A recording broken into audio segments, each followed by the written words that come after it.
Assalamualaikum warahmatullahi wabarakatuh. Halo semuanya, semoga dalam keadaan sehat walafiat. Kita berjumpa kembali untuk belajar bersama. Sebelumnya mari kita berdoa sebelum memulai. Semoga apa yang kita dapatkan nanti bisa menambahkan ilmu yang bermanfaat untuk kita semua. Berdoa dipersilahkan.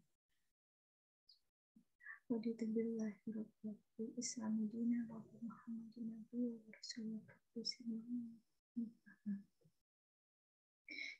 kali ini kita akan belajar mengenai keselamatan dan kesehatan kerja bahan berbahaya beracun di radiologi. Keselamatan kerja menurut International Labour Organization merupakan peningkatan dan melihara derajat tertinggi semua pekerja baik secara fisik, mental, dan kesejahteraan sosial di semua jenis pekerjaan, mencegah terjadinya gangguan kesehatan yang diakibatkan oleh pekerjaan, melindungi pekerja pada setiap pekerjaan dari risiko yang timbul dari faktor-faktor yang mengganggu kesehatan, menempatkan dan memelihara pekerja di lingkungan kerja yang sesuai dengan kondisi fisiologis dan psikologis pekerja untuk menciptakan kesesuaian pekerjaan dengan pekerja. Sedangkan kecelakaan akibat kerja adalah kecelakaan yang terjadi karena pekerjaan atau pada waktu pelaksanaan pekerjaan. Penyebabnya karena manusia yang tidak memenuhi keselamatan dan keadaan lingkungan yang tidak aman. Bahaya kerja terdiri dari kimiawi, fisik, biologis, ekonomis, dan psikologi. Kesehatan dan keselamatan kerja ini merupakan salah satu bentuk upaya untuk menciptakan tempat kerja yang aman, sehat, ya, dari pencemaran lingkungan, sehingga dapat mengurangi dan bebas dari kecelakaan kerja dan penyakit akibat kerja yang pada akhirnya dapat meningkatkan efisiensi dan produktivitas kerja. Bahan berbahaya beracun atau singkatannya adalah B3 merupakan limbah yang mengandung bahan berbahaya dan beracun karena sifatnya atau konsentrasinya dan atau jumlah baik secara langsung atau tidak langsung dapat mencemarkan dan merusak lingkungan hidup dan membahayakan lingkungan hidup, kesehatan dan kelangsungan hidup manusia serta makhluk hidup lainnya. Untuk kategori bahan berbahaya beracun ini ada beberapa jenis, yaitu sitotoksik, radioaktif, gas, limbah infeksius, limbah kimiawi, farmasi. Ya, lalu ada beberapa lambang, ya, contohnya untuk radiologi ataupun radioaktif. Itu kalian juga sudah sering melihatnya ya, lambangnya seperti ini. Nanti wadah kontainernya berupa warna merah dan kantong boxnya diberi timbal dengan simbol radioaktifnya. Kalau jenis limbahnya berasal dari radioaktif. Karakteristik B3 yang pertama adalah mudah meledak, oxidizing, flammable, highly flammable, dan extremely flammable. Mudah meledak itu merupakan bahan yang mudah meledak pada suhu 25 derajat Celcius dengan tekanan 760 mm Hg dengan mampu meledaknya ini karena reaksi kimia, fisika maupun lainnya ya yang mana dapat menghasilkan gas dengan suhu dan tekanan yang tinggi. Oksidasi ini nanti dapat dilakukan dengan metode uji pembakaran menggunakan amonium persulfat. Berikutnya adalah mudah menyala dengan contohnya zat cair mengandung alkohol kurang dari 24%, suhunya 60 derajat Celcius. Zat padat ini meskipun hanya melalui gesekan yang berupa zat padat tetapi dapat menimbulkan kebakaran. Berikutnya adalah sangat mudah menyala, bisa berupa zat padat atau zat cair yang memiliki titik nyala 0 sampai 21 derajat Celcius. Sedangkan yang kelima adalah sangat mudah sekali menyala. Ini contohnya adalah zat padat atau cair yang memiliki titik nyala dan didih lebih rendah atau sama dengan 35 derajat Celcius.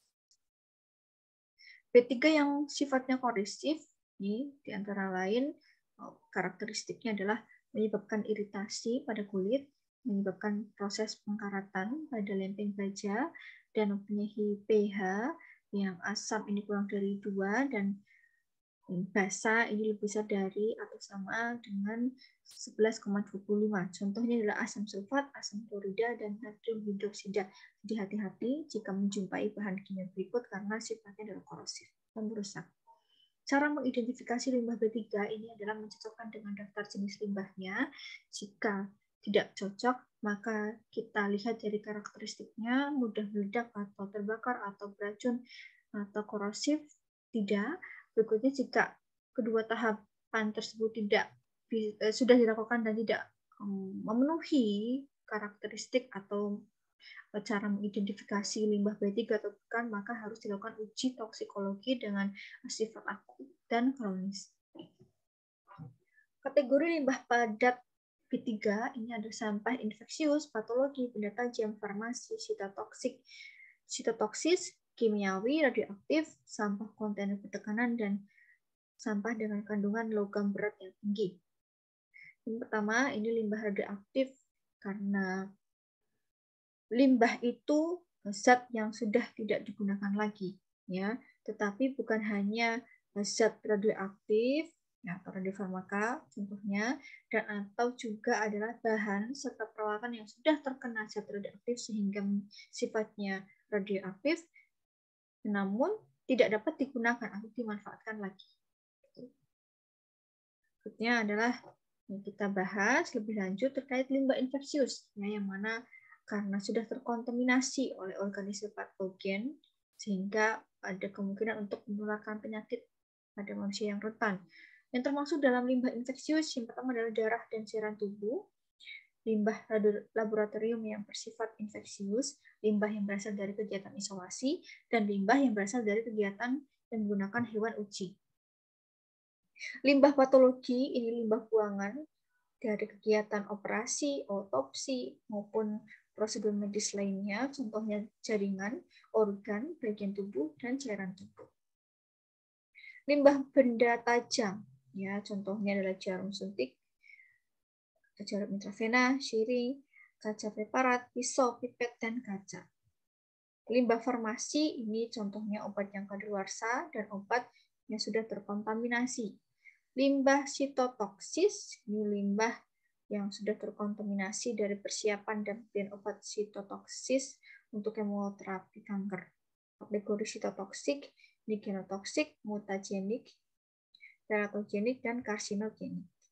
Untuk limbah kimiawi, ini contohnya ada Fischer, ya, di radiologi jika masih menggunakan automatic processing atau manual processing, ini menjumpai cairan Fischer dan bahan kimia yang sudah kadaluarsa.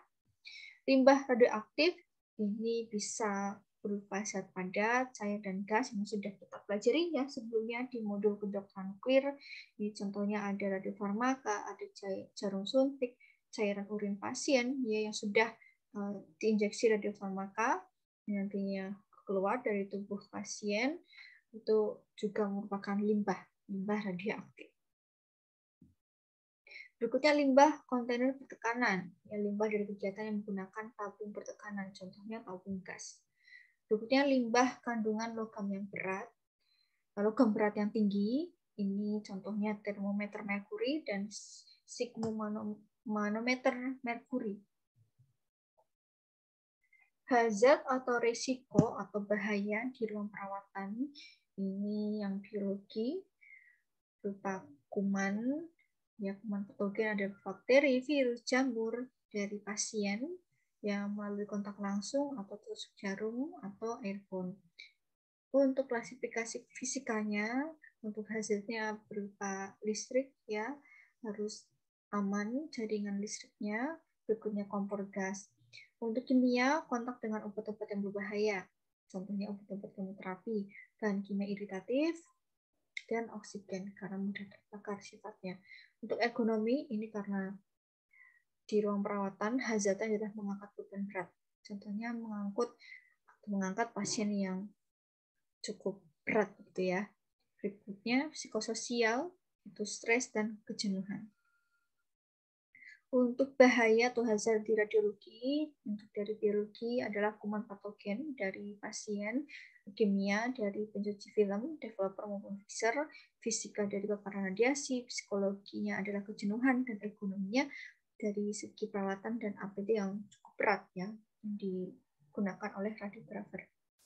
Hazard di laboratorium, ya, untuk biologi kuman patogen, untuk kimianya adalah zat-zat kimia, berikutnya fisika, aliran listrik, psikologi, kejenuhan, ergonomi. Ini cara yang salah ketika kita mengoperasikan mikroskop. Hazard di gizi, biologinya kuman patogen, fisika udara yang panas, psikologi, kejenuhan dan kelelahan. Untuk ergonomi, lantai licin, hujan terlalu tinggi, dan mengangkat panci atau alat-alat masak lainnya yang sifatnya berat.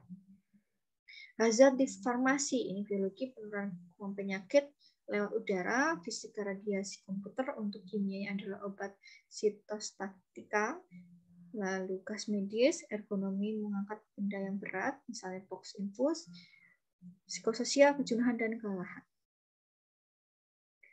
Oke, berikut adalah K3, di bahan berbahaya beracun. Semoga bermanfaat ya. Tadi kita sudah mempelajari apa itu limbah ya, limbah di rumah sakit, limbah yang bersifat zat padat, termasuk di radiologi ya, ada limbah zat radioaktif.